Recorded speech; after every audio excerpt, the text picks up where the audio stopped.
All right, so now I'm going to summarize the work we have on this problem so far, as you should periodically summarize your work to show what you've concluded so far. So we have, for this function on this interval, our critical points, we only have one critical point, it's x equals 0 for this function, f of x equals x to the 3/5.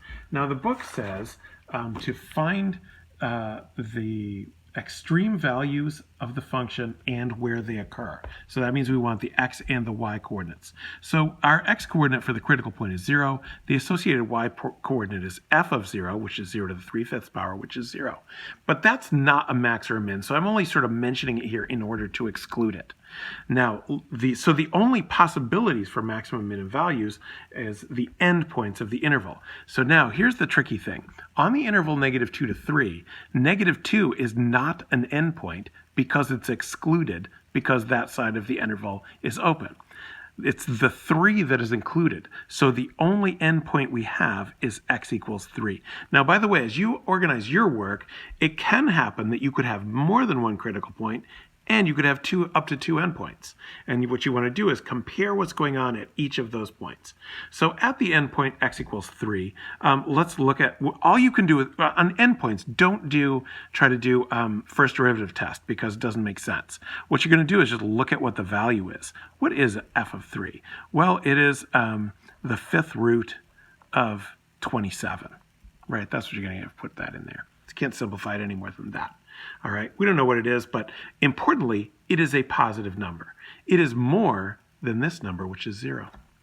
Now, look, there's an excluded endpoint at x equals -2. So just because it's not where our max and min is, doesn't mean that we can't look at it. So we have an excluded value, x equals -2. It might be worth looking at what the value is. So then we're going to have f of -2, which is going to be the 5th root of -4. Okay, is that undefined? No, because you can take the 5th root of an odd number.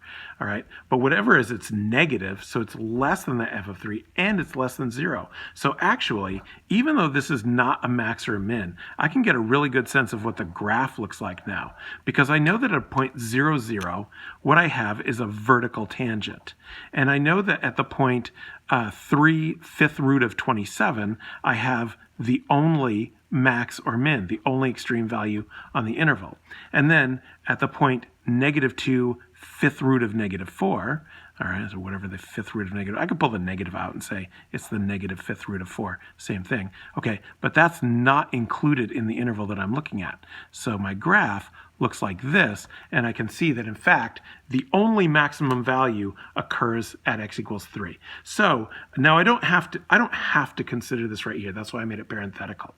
Okay, because even without that and even without the graph, I can see there is only one point. But I really had to compare to another point to know if this is a max or a min.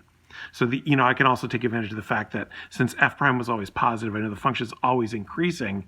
So anything to the left of 5th root of 27 was less. So that 5th root of 27 is a max. So a lot of times you have to sort of think graphically about what's going on. F of x equals x to the 3/5 has a max at 3 5th root of 27. I'm hesitating because, like, where am I going to put the on this interval? I guess if I have to put it at the end, it's a little awkward. A max at 3 5th root of 27 and no min on the interval -2 to 3.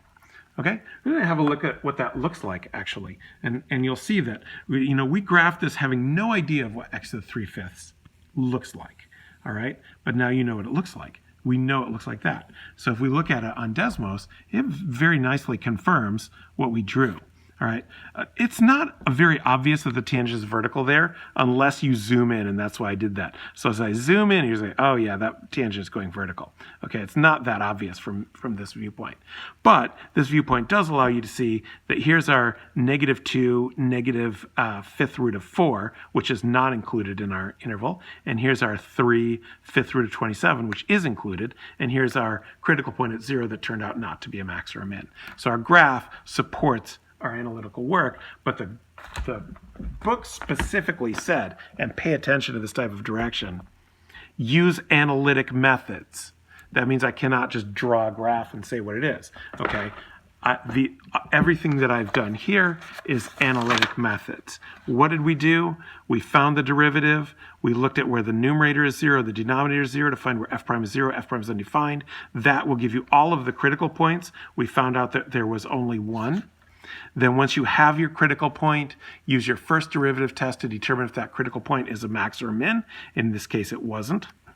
All right, and then compare your endpoints and your critical points. At the endpoints, just look at what the value of the function is. Don't look at f prime at the endpoint. You don't care.